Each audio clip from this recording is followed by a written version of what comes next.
that you're getting from experts like local pediatricians, like the CDC and the American Academy of Pediatrics, and you weigh that against your own experience, people that we know and love that are fellow Bearcats who have gone through this. And so it's a terribly troubling decision, a recommendation that I have to make tonight. But again, it goes back to balancing risk. What risk are we willing to take to make sure that we serve our students? Because that's what we're here to do. We're not here to be doctors. We're not here to be nurses. We have to fill those roles sometimes. We're here to educate and take care of the social, emotional, and educational needs of our students. And so the recommendation I make tonight takes all of that into consideration. So, based on the changes that we've experienced since July, we have also, in our Recover, Reimagine, Return plan, have changed our mitigations. Face coverings are required for all students grades 3 and above. Now, there's a reason that we didn't keep our lower grade students in there. And we actually, at one point in time, early on in this process, had used students aged 10 and above. That's because the governor of Virginia recommended that that was the age to use. And if you talk to medical professionals, they believe that with younger children, and you probably noticed me, I fidgeted and messed with my mask multiple times. The risk of younger students touching their mask and then touching their eyes or pulling their mask off and touching their face, that puts them at greater risk of contracting COVID-19 than not to have a mask on at all. And so none of the decisions that we made have been made without thought and without guidance from health experts. You may disagree with this, but I'm going to say it. I'm an expert on curriculum and instruction. I'm not an expert on health measures.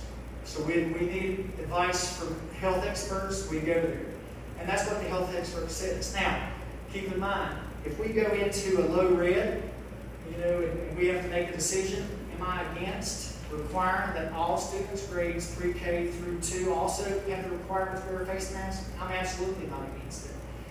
Am I against adding an additional mitigation for all of our teachers to wear face shields? Absolutely not.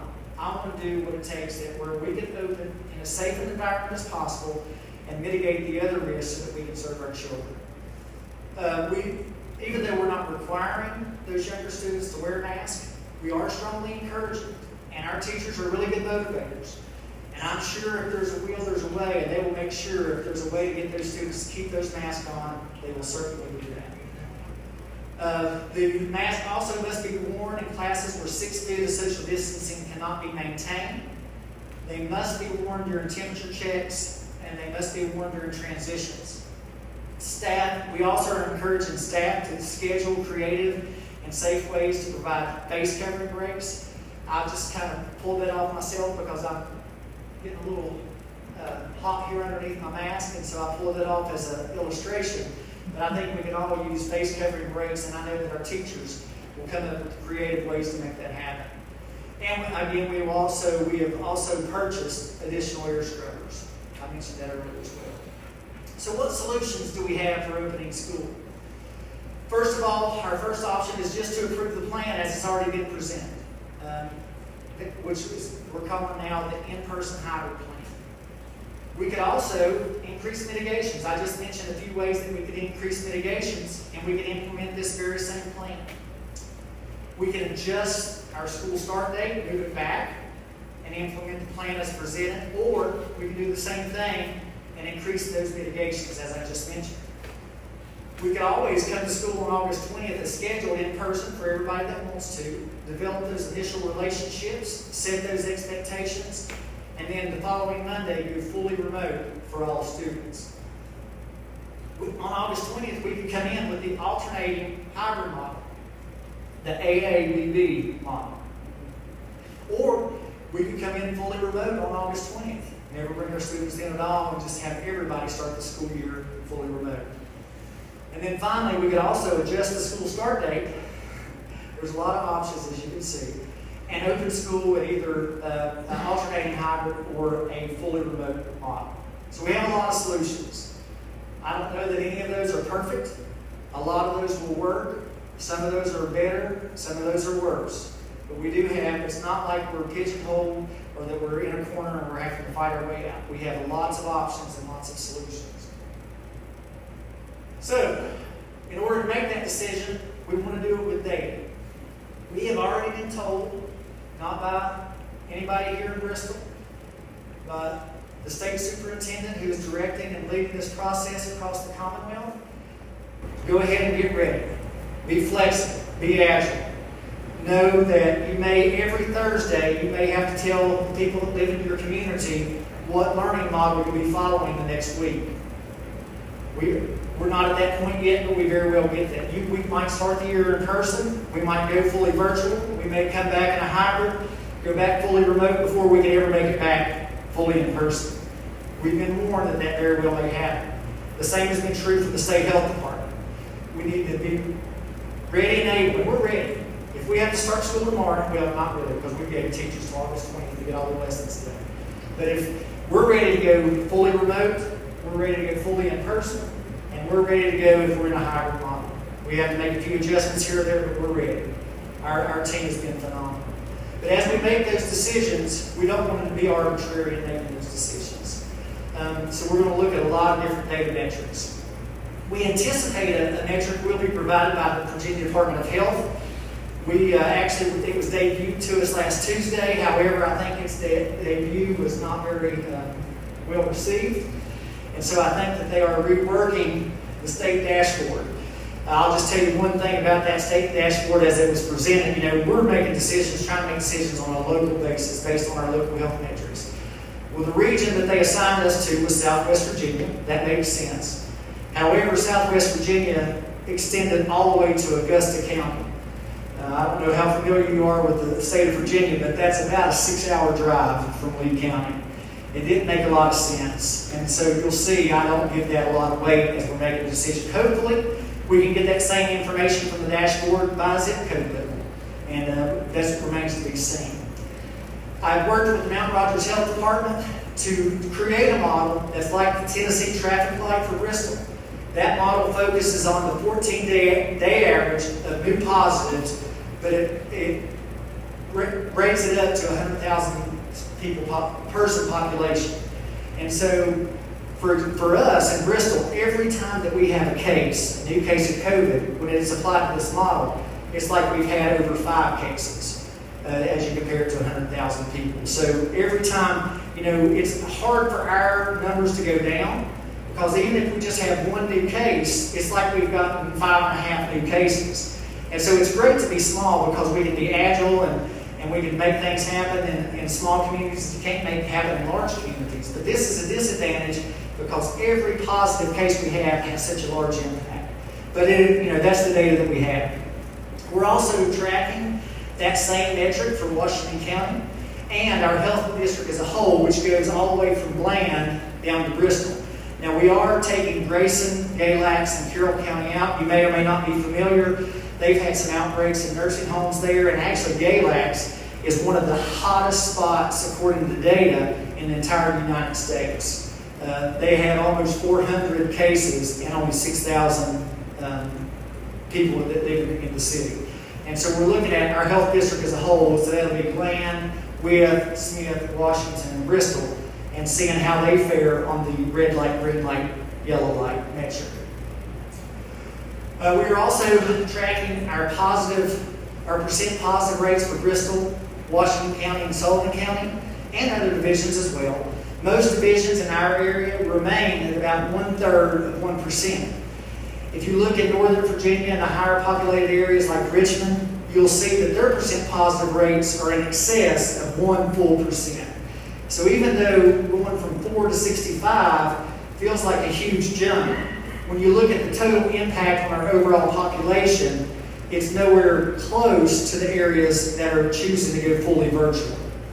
We are also tracking hospitalizations and deaths at Bristol.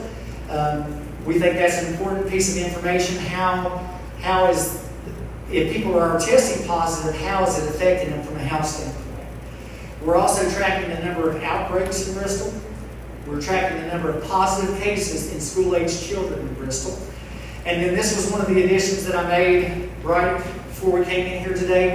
Williamson County, Tennessee, now is considering active cases divided by total population.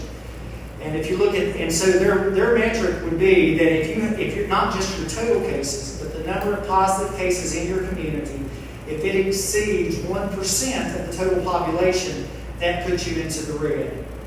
And in between 0.5 and 1%, that puts you into yellow. And if you're below 0.5, you would be completely green, fully in-person reopening. If you look at that metric just in isolation, we could start fully in person tomorrow in Bristol because we're sitting at 0.35 or 0.37, not even 0.5% of our population in total cases. If you looked at our active cases, that number's even smaller. So we'll consider all of these data points along with student and staff data in real time. We'll be looking at absent rates in schools. We'll be looking at positive cases in schools. We'll be looking at substitute teacher availability, and on and on and on. So we're not just going to look at community data. We're going to look at how the data really impacts the day-to-day work that we're doing in our buildings. That will also go into it. So all of this data will go in, and I currently, unless something changes, this is how I will be weighting this information as I make recommendations. Bristol, obviously, that'll be weighted higher than any other locality. Washington County, which completely surrounds us, would be weighted next. Our health district as a whole would be weighted next. And then Sullivan County, Tennessee, even though we're neighbors with Sullivan County, I didn't rate it as high because the way they measure metrics in Tennessee is different than how they measure metrics in Virginia. So that data, even though it's close to us and it should be weighted, it's not weighted as much because it's not the same data that we're experiencing in Virginia. Then I'll look at Southwest Virginia as a whole, and then currently the state dashboard that's supposed to come out will be rated the lowest. Hopefully they'll make improvements in that, and we can use that state dashboard as a strong indicator of how we should continue in our school instructional delivery. In addition to that, we'll also take into account extenuating circumstances. For example, if a long-term care facility in the city of Bristol, Virginia has an outbreak, that has very little impact on what we're doing in our schools. So we'll take that into consideration as well. So if you look at the red light, the traffic light model in Tennessee, here's what the data looks like. You'll see there in yellow, that is the new cases, actual number of new cases that we've had in the city of Bristol over the last 14 days. That blue line, the blue bar, is the number of cases that counts towards the 100,000 population. So as you can see, on July 31st, we had 7 cases. That's been our highest daily total yet. That translates into 40 cases as you try to compare that and take it out of isolation. And then if you look at that trend line, we just went over 15. As you can see, 7 days ago, we were still down in the yellow level. So the number of cases we've had over the last few days has certainly made that number rise. And that 7 is going to be hard to recover from because it's really like 40 cases. So as we're looking at data over the next few days, our number is still going to be up there above 10, but it's mainly because we had the 1 day of 7. Today we had an increase of 2. The average over the last 10 days has been 3.1 cases over the last 10 days. So there's a lot. We can't look at any of this data in isolation. It has to all be looked at as a collection of information. And I'll be using every piece of that information as we make a decision, or as I make a recommendation to open school, and then also as we make decisions to keep school open and what that looks like. So just to give you an idea, I'm going back to that VDH metrics. Again, Southwest Virginia goes all the way to Augusta County. Some countries are not that large. But anyway, these are the metrics that they're considered in that dashboard. That ED there is emergency department instead of emergency room. But anyway, if you look at that, you'll see that is some of the same data that we're considering on a local level. And so that gives me a little comfort to know that we're at least looking at the right metrics. So, what are those metrics going to look like? Here's day 1. From this point forward, we're tracking this data. And as you can see, tomorrow we'll have August the 4th on there. And over the next 9 days, 10 days, we will look at each of these data. Currently, we have 65 total cases in Bristol. That is an infection rate of 0.37% of 1%. So not even a half of 1% of the total population of Bristol has been infected. Our traffic number, red, green, and yellow, our traffic light number is 16.9. Washington County's number would be similar. Mount Rogers traffic numbers, so if you take Bland, Smith, Wythe, Washington, Bristol, look at all of those divisions, that traffic number is still in yellow at 10.3. The trend, today we had 43 new cases in Southwest Virginia. We'll continue to track that trend, and that's as reported by WCYB and WJHL. Sullivan County's traffic number today is 17.73. Sullivan County has the opposite problem. Each one of their new cases counts as less than one because their population is about 158,000 people in all of Sullivan County. Total Bristol cases of students, school-aged children, less than 5 at this point. I'm not giving any numbers because when you start dealing with numbers that small, you can identify people without meaning to identify people, but the total number of cases of school-aged children in the city of Bristol is less than 5. We have had one outbreak. If you watch the news, you probably know where that outbreak happened, here in the city of Bristol, right across the street. We have had 6 hospitalizations out of those 65 cases. We've had 0 deaths. In Washington County, there have been 19 hospitalizations out of about 180 total cases and 4 deaths. And then when you talk about estimated active cases, Virginia does not report on recoveries. Mr. McGee has tried to make that happen in conversations with the governor and other various officials at the state level. But we do not report recovery, so we really don't have an idea of what the active cases are. However, many divisions are using the number of cases over the last 10 days, and I think that they come about that is because typically it's a 14-day incubation period, and then whenever you take the amount of time it takes to get testing done, we had one of our employees who tested, took over 20 days to get the results back, so they were well past the 14 days. And so they're using the total of the last 10 days as their active case number. If we were to use that, as I told you earlier, our average is 3.1 over the last 10 days. So in Bristol, we would currently have 31 cases. 31 cases, and that would take us to about less than a fifth of 1 percentage point of active cases based on our population. So as you can see, in some areas we're red, and some areas we're green, and you compare us to other localities, and there's a lot of information to look at, and we're going to look at every bit of this as we make that decision. So, how does that work? You know, if we're fully green, if we're completely green, we're pre-March 13th. Everybody that can come to the building will be in the building. As we get less green, then we start to increase mitigations. If you'll notice at the top, mitigation starts out small and it gets bigger as it goes across. So as we go from green to yellow to red, the amount of mitigations that we do will also increase. But if you look at the bottom and you see building occupancy, as we go from green to red, as things get worse, the amount of folks that we allow into our buildings will also decrease. And so if we're between green and yellow, we could very much be 100% in person as long as we had the right mitigations in place. If we were between yellow and red, or dark yellow or light red, we could be reduced in person.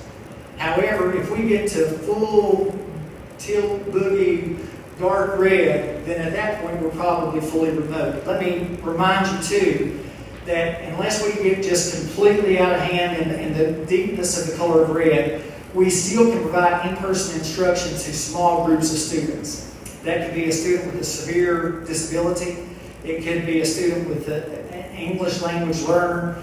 It could be a student who is in career technical education that needs the hands-on experience working on a car that they can't get by virtual learning. But that would be in small numbers, and we would have to get variance approval from the state. So that's what it's going to look like as we go through this green, yellow, and red spectrum. Now, we won't just be using the traffic light numbers to determine what's green, yellow, and red. We'll be using all the metrics that I mentioned there earlier. So as you look at how that plays out across the Commonwealth, the red counties that you see here, those are school divisions who have not decided how they're going to return to school. The blue school divisions, as you can see, those are in the higher populated areas of the Commonwealth. Those school divisions have already decided they're coming back 100% virtual. And then the remainder of the state, which is primarily rural areas across the Commonwealth, those are school divisions that are coming back in some form of hybrid. It may be an 8A B day, it may be fully in person with parent choice, that most school divisions across the Commonwealth are coming back in a hybrid model. Here's something important. You see all the yellow. It's probably twice as much as the blue. However, the bulk of the population in Virginia live in those blue counties. And so it makes sense that the more condensed the population centers are, the larger the need for remote learning is.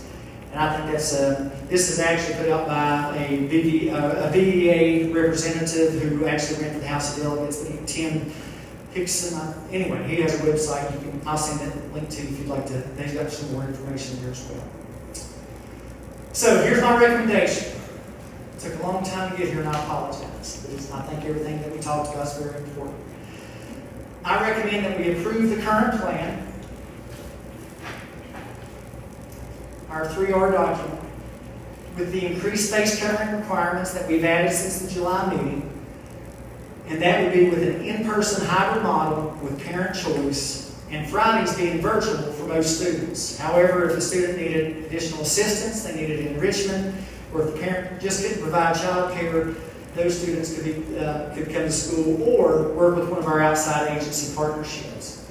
Now that's my recommendation, that we open in-person, hybrid model, about 57% of our students coming in person. If the health metrics continue to decline, an adjustment could be made on August 12th by me with board input. The reason I recommend the date of August 12th, currently teachers are scheduled to come back on August the 13th. If we push that decision date back to August the 12th, teachers would not have to get child care because they know that they're going to have to come to work. They just would not need child care if we were to push it back on August the 12th. It also gives parents more than a week to make arrangements for whatever changes that we have. However, I think we're setting in motion the potential changes that we could have. The first alternative would be an in-person hybrid with additional mitigations.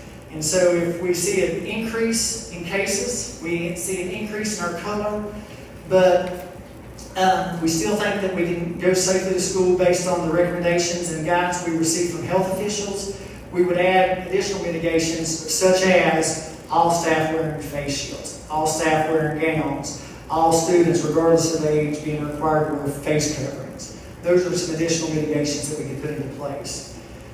The second alternative would be a rolling start for that in-person hybrid model. So we look at August 12th and things still aren't looking good. We could push our start date off to August 24th and hope that over the next few days after that, things got better.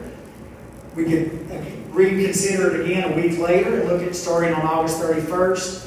And if things still don't look good, make a final decision for September the 8th. Now, that does not provide a whole lot of certainty to families or teachers, but it does give us an opportunity to open in a way that we think best serves our children.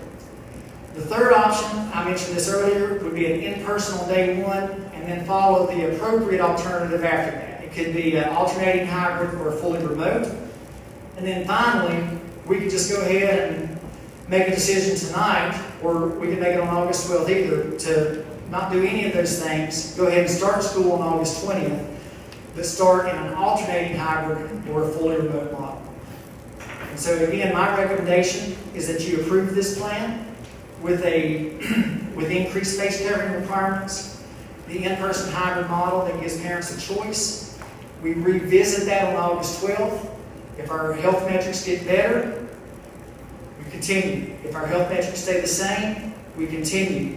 If our health metrics get worse, we adjust according to how much worse those metrics get between now and then.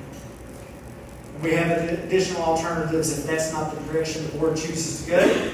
And then finally, I'll just end with this.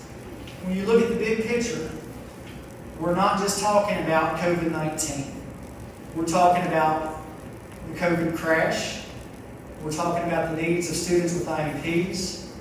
We're talking about children in our community who we know are being abused and neglected. We're talking about 25% of our student population who we know did not get their food needs met this summer. We're talking about families who may have to, parents who may have to quit their jobs, or grandparents who may have to quit their jobs to provide child care.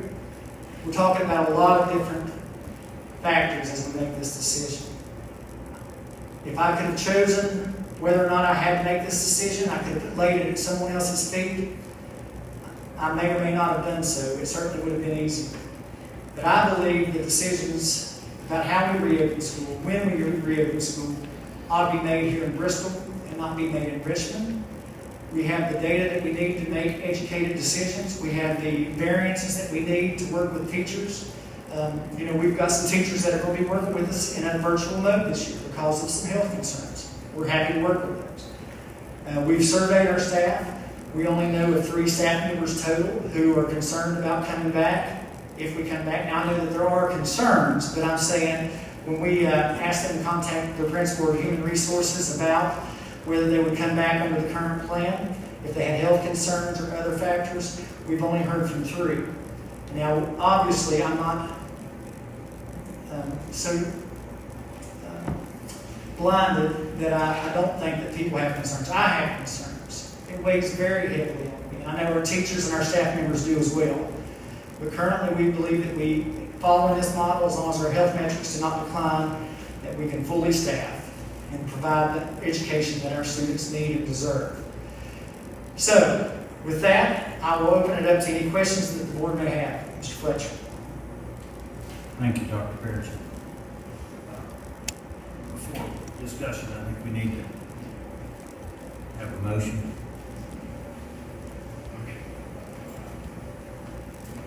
I make the motion that we approve the in-person hybrid plan described by Dr. Parrish. I'll second. Discussion. Dr. Parrish, Yes, sir. I appreciate the hard work that you've done, and staff and committee and everybody who's come up with this plan. And I can tell by your passion just from your presentation listening to you. So I appreciate that. But as it says there in the big picture, COVID-19 continues to change on a daily basis. Numbers could go up one day and back down the next day. I'm not a doctor. I'm not a scientist. But I've got kids in the system, and I've got grandkids in the system. I'm not as young as I used to be, so the concern would be is bringing it back and getting it to be. But I have enough to do right across the street, as you said. My point is, and everybody that knows me would know that I wouldn't get due diligence because I've done it since 2008. Instead of it being an alternative, why don't we wait till September 8th and come back and look at this new picture? To come back full speed or whatever what you just presented. I know you'll probably tell me that the University of Virginia says that, and I'll probably get in trouble for what I'm getting ready to say. But since I'm a Tennessee Volunteer fan, I'm going to say it anyway. You know, University of Virginia is in Charlottesville. That's 3.5 hours, depending on how fast you drive. Now, if you were to tell me that Mount Rogers or somebody close said that that's what's going to happen then, I could digest that. But I'm thinking with vacation winding down and being over, maybe we can just push back, give an opportunity to see if this settles down, and then look at it again and go ahead and set a start date for September 8th. That'll help teachers and parents with child care or whatever they need to do, that they'll already have it done by the time they get ready to do it. That's just my opinion. And like I said, I wouldn't give myself or anybody that's supported me in this effort due diligence if I didn't push one after the Labor Day start. And if we don't do it now, I don't know when we'll be able to do it. Mr. Foster, I think you have a great point. I wish I had a perfect answer. I see a lot of benefits for that if things go right. I see some negative things if things don't go right. You mentioned the one concern, we could get into a deeper hot spot by pushing it back later. It's very possible. The other thing too is that by pushing that start date back without seeing where the conditions go, we could arbitrarily be doing that and things could get so much better. And then we extend our school year well into June of next year, which also has an impact as well. That's not trying to pick an argument or anything like that. It's just the impact of making that decision. And I'm not looking to pick an argument over it. I was just saying there's things other that we probably could look at, and fall break. There's another break that we take 2 days. And when I went to school, there was no such thing as a fall break or whatever they call this other break. Of course, I don't vote on the calendar every year because it doesn't start after Labor Day. But the point is, I mean, there was stuff up there from pediatricians from Kingsport. That's fine. I mean, they're in the Tri-Cities, but I live in Bristol. And like I said, I want to hear from Mount Rogers.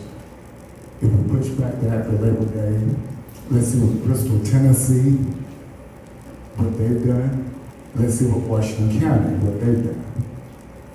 There are other places around us, but those are the ones that are so close to us that directly affect us. And in the long run, if we do have the numbers where we can get kids to come in from those areas as out of zone students, that's where we'd be getting them from. But that's just me.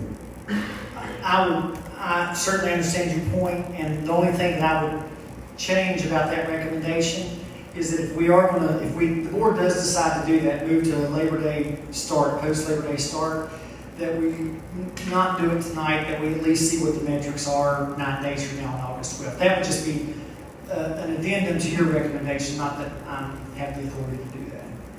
Yeah, I think that's a great idea, both of you. I think that's a good idea to start after the 20th.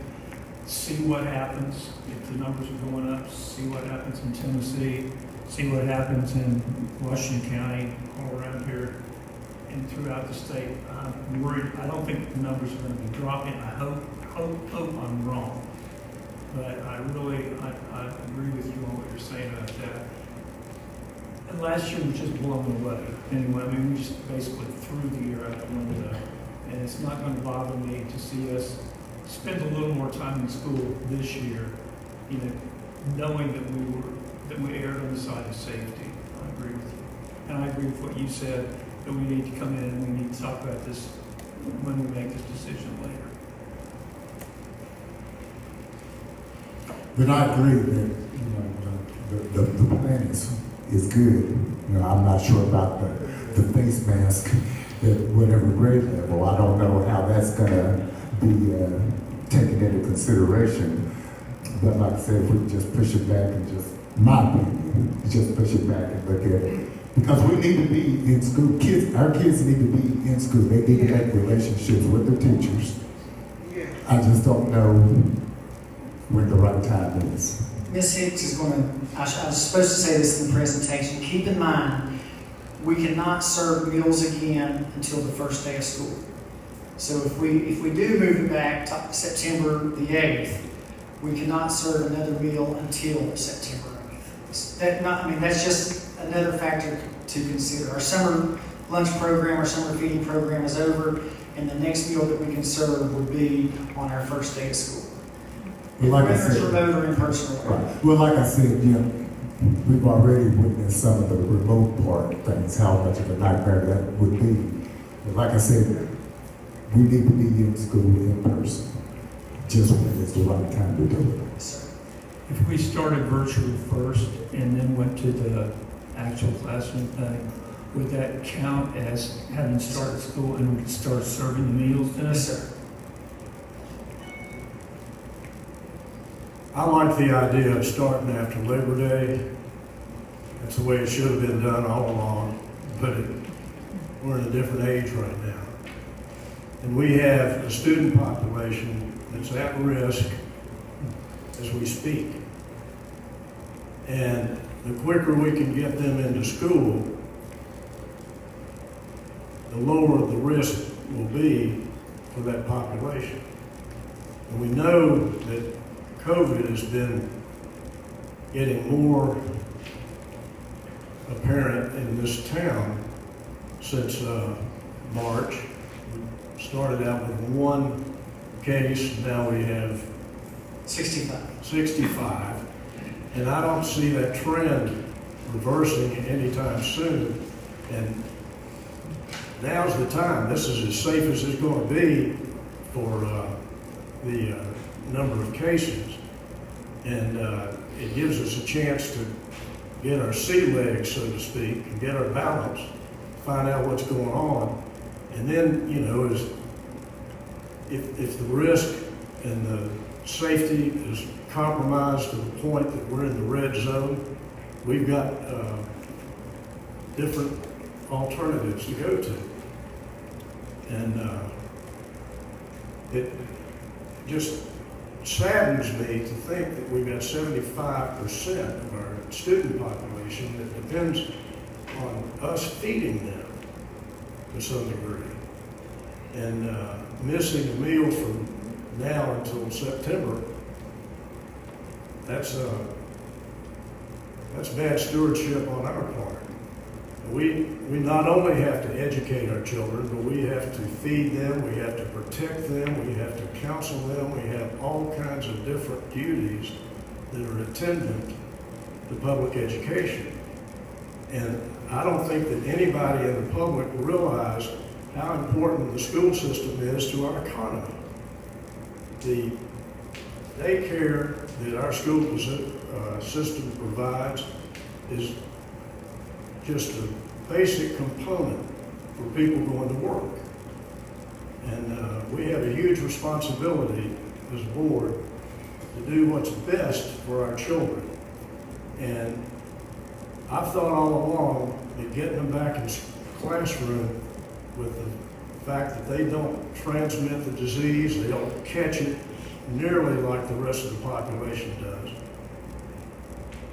Those are the things that we need to consider as being the safest for our children, is in-classroom learning, and it's the best way for education. We know it's demonstrable that the online is a failure for the broad range of students. Now, there are some students that can get by online because they have parents that are going to take care of the communication and tutor them as they go along. But a lot of students, they don't have the parent backup that they need to make online successful. So I'd like to see us go forward as soon as possible. Well, I would say, I agree with Mr. Goodpasture that our students need to be back in classroom. My biggest thing about starting after Labor Day is, supposing the UVA model is right, the biggest thing about being in person is establishing those relationships. You know, that's been my whole thing all along. It was easy to end up virtual because relationships were already made. The school year was about over. But it's about relationships starting the school year. I mean, our students need to see our teachers need to see our students. And to start out virtual, I just don't know how you transition into that going forward. If the numbers don't change and we're still at a good level, to start August 20th, I think that's what we need to do. Because you're looking at if it gets worse by Labor Day, then you've had 2.5 weeks of in-person relationship building, be it just 2 weeks, but that's better than none. You know, and if we have to go remote after that, or even do a hybrid AABB after that, I think it's it's easier to transition into that after we've started, as soon as we possibly could. So those are my thoughts. Well, my feeling is we probably should have been in school the last couple of months. I hate we kind of missed that. And if it was really up to me, I'd say we start school sooner than August 24th. But we can't do that.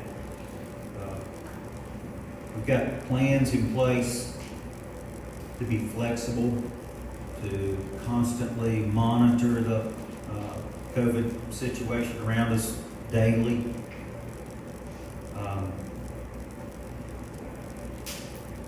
I feel for just like Mr. Goodpasture, the 75% of the students that we do more than just teach. And we're in the business to provide public education, and we need to do it the best we possibly can. And I think we need to try it. If we go on for a couple of weeks and things get bad, then we've got plans in place to back up and do some remote learning or virtual, whatever. I'm not a fan of that. I don't think there's any data out there across the country that it's good at all, and it's actually failed. You can find that from many sources. But I'm in favor of getting started as soon as we possibly can, personally. I think we have to try, and I feel like we've got as good a plan as anyone in the state to do so.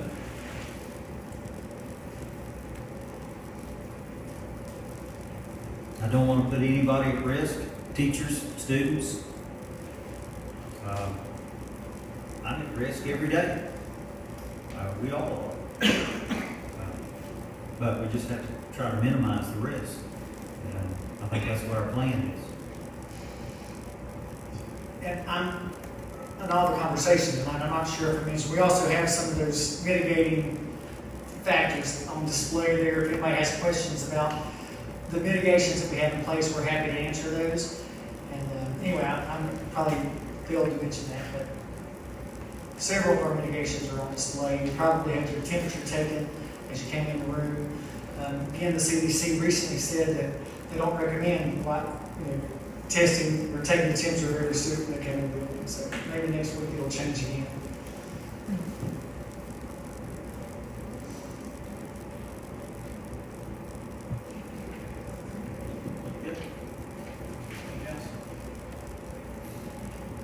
Ms. Jones?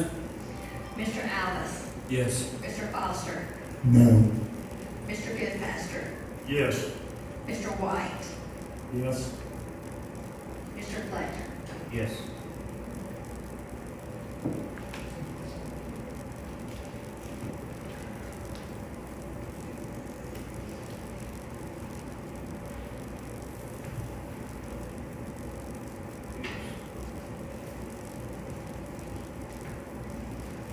Mr. Fletcher, without overstepping my bounds, I think we're at new item 6F, if I'm not mistaken. Oh, yes,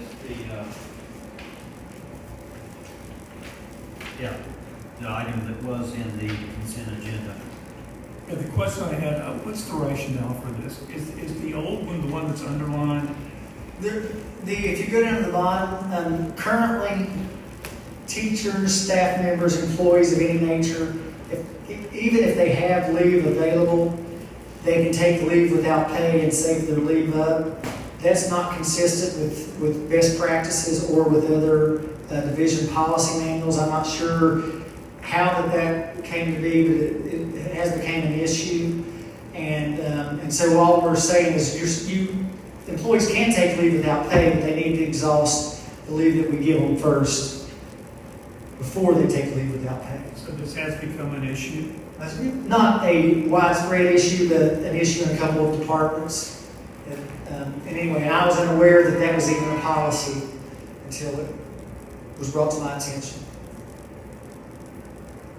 That's not normal practice. I mean, I'm sure there's places that you can do that, but it's not typical. If you have leave, you take it, and then if you run out of leave, you get approval for leave without pay.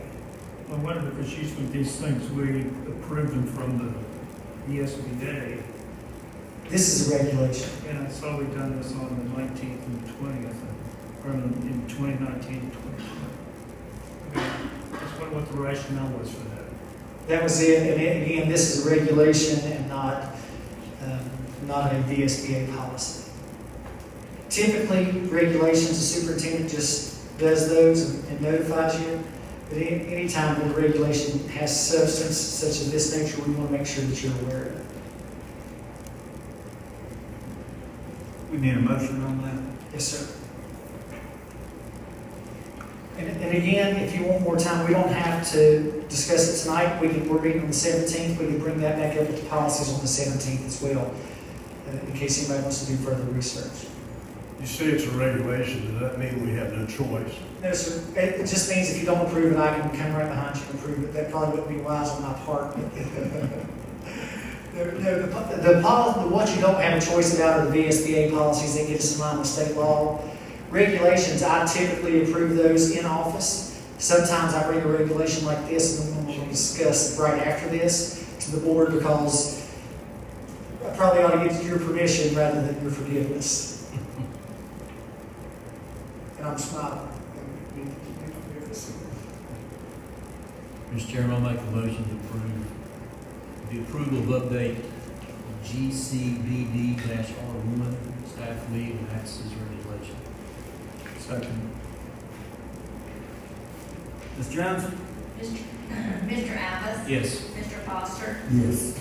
Mr. Goodpaster? Yes. Mr. White? Yes. Mr. Fletcher? Yes. Okay, next item.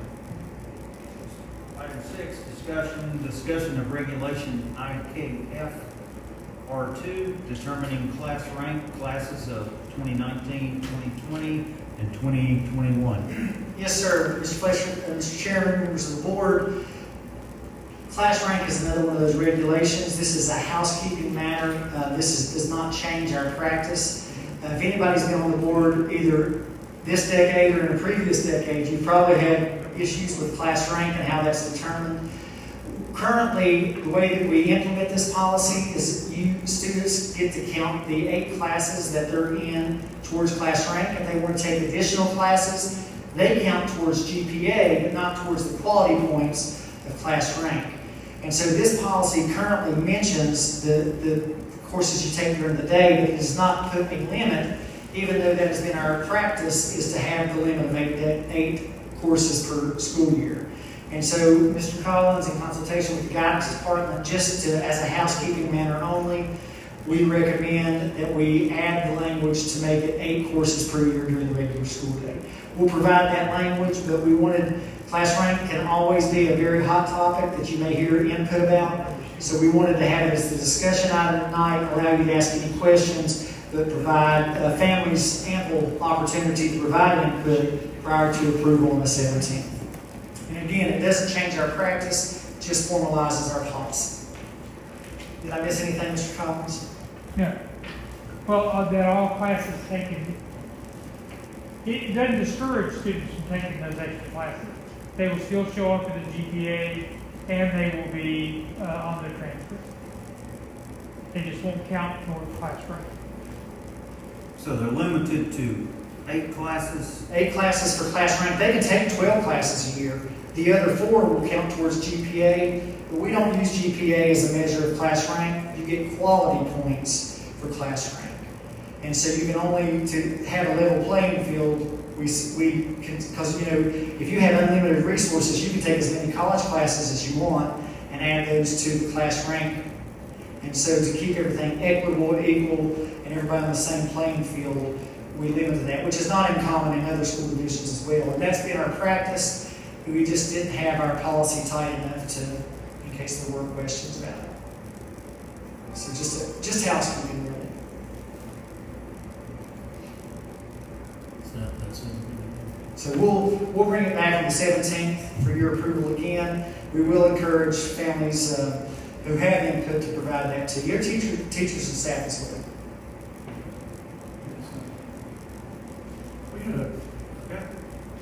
I remember when we put this in 2003, Tyrone and I were talking about that. Oh, no, that's this one. The discussion that we had, there was a big uproar over this. Part of it was kids transferring with different grade scales. And did it come in as an A or did it come in as the number because their number was higher and it was, I hate to see this thing come back. I think this will be, I hope, I don't know, but I hope this will be the least controversial class rank policy or regulation you've ever seen, Mr. White. I know it's good.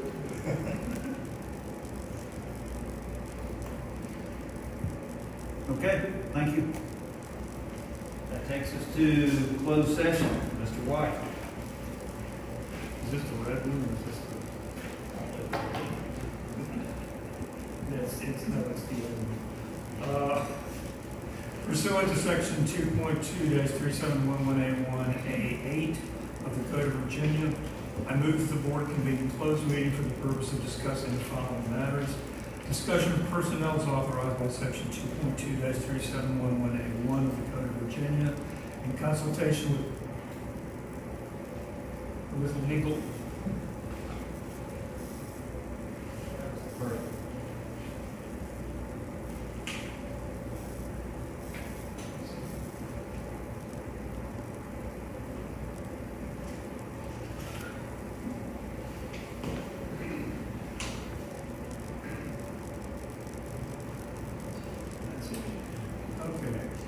Discussion and consideration of mission policy or disciplinary matters concerning the student or students in any state institution of higher education or any state school system as authorized by section 2.23711A2 of the Code of Virginia. Discussion of personnel is authorized by section 2.2-3711A1 of the Code of Virginia. That's it. That's correct. Okay. Consideration of expulsion of student number 02SH1920 and discussion of certain personnel recommendation for employment resignations. I think I can second that. Since you know, you can say. Ms. Jones? Mr. Abbott? Yes. Mr. Foster? Yes. Mr. Goodmaster? Yeah. Mr. White? Yes. Mr. Fletcher? Yes. Thank you all for coming out.